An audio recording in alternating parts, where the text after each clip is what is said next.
Tato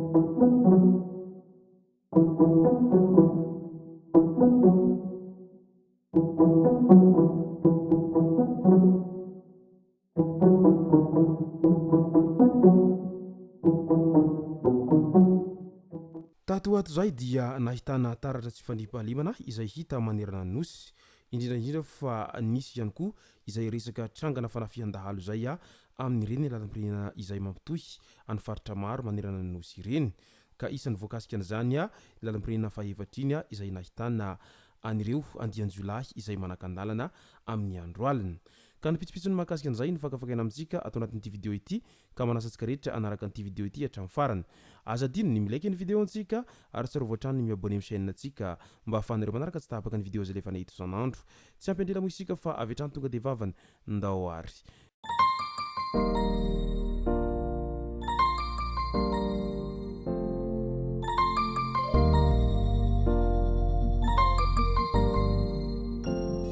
Ny tonga tsy miarahaba hono ny namantezitra ka dia faly miarahaba isika rehetra mpanaraka tsy tapaka an'ity chaîne ity ny tenako amin'ity androandroany ity. Arakin'izay efa natsipiko zay dia ny mahakasika ny tsy fandriampahalemana no tena iompanantsika atao anatin'ity vidéo ity. Fiara fitateram-bahoaka izay mampifandray any Mahajanga sy Antananarivo no nitafian'ny dahalo teo amin'ny 12 kilometatra miala an-tanàna Mevatanàna faritra Betsiboka lalam-pirenena fahefatry iny ny alahady 2 febroary 2024 lasa teo iny. Olona roa naratra voafira famaky teo ambanin'ny elika ny iray ary voadaroka tamin'ny lamosiny kosa ny iray. Lasa avokoa ny entana sy ny fananana lafo vidy tamin'ireo mpandeha raha ny fanazavana. Voalaza fa ny fahatarana namoaka sy nanome zavatra lafo vidy teny aminy no nahavoadaroka azy ireo. Nasian'ireo tsy matatody ny tsy valan-kazo teo amin'ny lalana izay fiara roa nanao aloha sy afara, ny iray tafiverin-dalana fa iray kosa latsaka anaty lavaka ny kodiarana raha ny kasa hiverina iny no nararaotiny ireo olon-dratsy izay nanao ny asany. Nanao ny asany ny zandary any an-toerana ary efa misy voasambotra ireo nandray anjara tamin'izay asa ratsy izay ka dia hoarantsika eto ny tohiny amin'ity raharaha fanafihana eny amin'ny lalam-pirenena fahefatry iny amin'izao ankehitriny izao izay efa nihanafana tato ato izay. Mpanao ratsy maro tratran'ny pôlisy. Tovolahy iray izay nanao sintomahery ny finday tratran'ny fokon'olona teny Androndrakely ny 3 febroary hariva ka niditra an-tsehatra ny pôlisy avy ao amin'ny boriboritany faharoa ka nientina natao fanadiadiana ity jolahy ity rehefa nahazo fitsaboana. Tovolahy iray ihany koa no tratra nangalatra finday teny Ambohipo ny 3 febroary 2024. Mbola natratrarana finday roa hafa avy nangalary ny teny aminy. Nentin'ny pôlisy avy ao amin'ny boriboritany faharoa natao fanadiadiana ihany koa ity farany. Teny Ankorondrano indray lehilahy iray no nisamborin'ny pôlisy avy ao amin'ny poste de police avancé raha nikasa hamaky trano ny 3 febroary alina iny. Ny antson'ny pôlisy ny tompo-trano raha vao nahatsikaritra ity mpangalatra ity izay nisikotra ny varavarana ka voasoroka ny asa ratsiny. Nahatratraran'ny pôlisy rongony roa fototra indray ny teny amin'ny cité université n'Ankatso 1 rehefa nisy olona tsotra izay nampandre ny mpitandro ny filaminana. Mbola mitohy ny fanadiadiana hikarohana izay nambola ny rongony io. Lehilahy iray monina eny Sabotsynamena no tratra Ambodiondry nangarom-paosy tanaty taxi be teny Manjakaray. Mbola nahitana antsy koa teny aminy rehefa natao ny fisavana azy ary nientin'ny pôlisy avy ao amin'ny boriboritany fahatelo ho atao andromaso sy fanadiadiana. Midika izany fa tena miezaka manao ny asany ny mpitandro ny filaminana na dia miezaka manao ny asany mafy dia mafy ihany koa ireo izay mpanao ratsy amin'izay fahazaran'azy ireo mandroba sy mangalatra izay amin'izao ankehitriny izao. Korsa sauvage eny amin'ny lalam-pirenena nandraisana fepetra. 7 lahy nanao korsa sauvage nahato sy nampitandremana.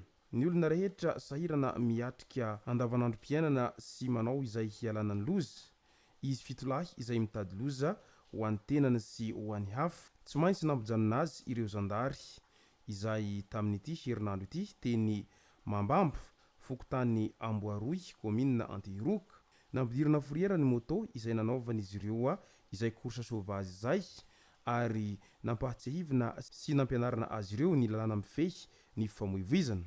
Miandry ny fifaninanana ara-dalàna iala isany raha te hampiseho ny fahaizana fa sanatria hifatratra any amin'ireo tsy manan-tsiny. Rehefa tsy laitra ny bala ny fananarana dia ampiakarina ambonimbony ny fananarana.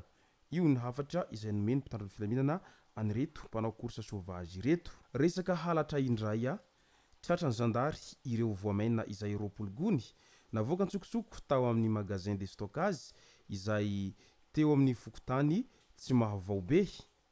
Olona 3 no voaroroy ao anatin'ity raharaha ity ary atolotra eny amin'ny fampanoavana.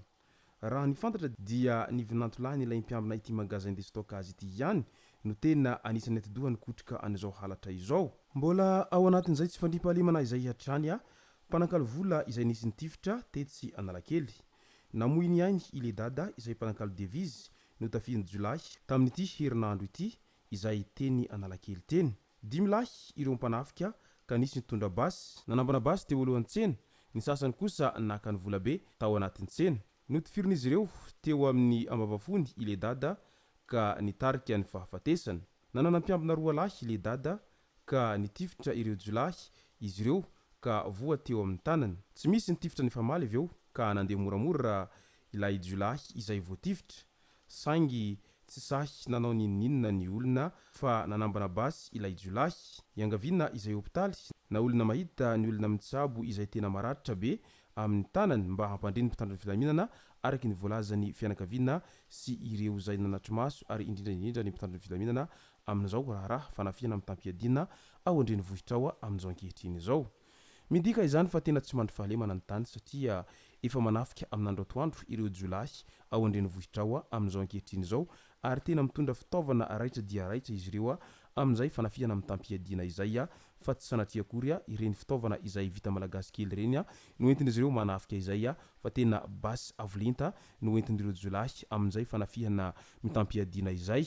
Ary eo indrindra no mahatonga ny besin'ny maro ametra-panontaniana amin'ilay hoe avaiza tokoa ireny basy izay hoentin'ireo mpanafika ireny ary iza tokoa ny mpamatsy basy azy ireo amin'izay asa ratsy izay ataon'izy ireo izay ary avaiza ihany koa no afantaran'izy ireo fa misy vola be miangona etsy roa ka mety misy ihany koa ireo izay mpanome an'izay information izay amin'ireo Jolay manao an'izay fanafiana izay ka tokony araha maso tsara izay ary tokony hasiana fanadihadiana lalina ny amin'izay resaka fanafiana amin'ny tampiadiana izay. Ka noho izay raha dia mirary finoana feno ho an'ny manamanjo amin'izao loza nahazo ny havana aman-tsakaiza izao satria mafy izany nilozany havana aman-tsakaiza izany ary indrindra fa maty novonoan'olona izany tena mamparary ny fo vantany vao mandre any zavatra tahaka an'izany. Ka izay ny masaka azonareo tao anatin'ity vidéo ity tomboko lasy tomboko vavy misaotratsika rehetra nanaraka an'ity vidéo ity hatramin'ny farany. Asa diny ny milaiky ny vidéo antsika ary tsarovatra hatrany miabone amin'ny chaîne antsika mba ahafahanareo manaraka tsy tahapaka ny vidéo izay lefa nahito isan'andro. Tomboko lasy tomboko vavy mankasitraka dia mirary soa.